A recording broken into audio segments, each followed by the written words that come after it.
ዛሬ ልደቴ ነው።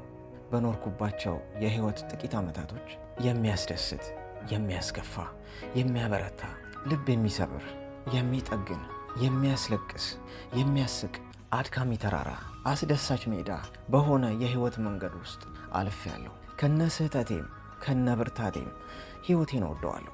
ከዛሬ ጀምሮ ለሚቆጠረው ለተቀጠለልኝ እድሜ ደግሞ ህይወቴን አዲስ አድርጌ ለመጻፍ ምርጫ አለኝ። ስለዚህ በብዙ ፍቅር፣ በብዙ ይቅርታ፣ በብዙ መታዘዝ፣ በብዙ ትህትና፣ በብዙ ቅንነት፣ በብዙ መታመን፣ በብዙ መስጠት፣ በብዙ ትዕግስት ለመኖር ለፈጣሪ ቃል የምገባበት አዲስ ቀን ነው ዛሬ። ሞት ቀኑ ደርሶ ወደ እኔ ሲመጣ የማላፍርበትን ታሪኬን ለመጻፍ ድጋሚ የተወለድኩበት ቀን ነውና አዲሱን መንገድ ዛሬ ጀምራለሁ። አደራ ደግሞ እድሜ ስንት ነው እንዳትሉኝ። እድሜ አይጠየቅም፣ ነውር ነው።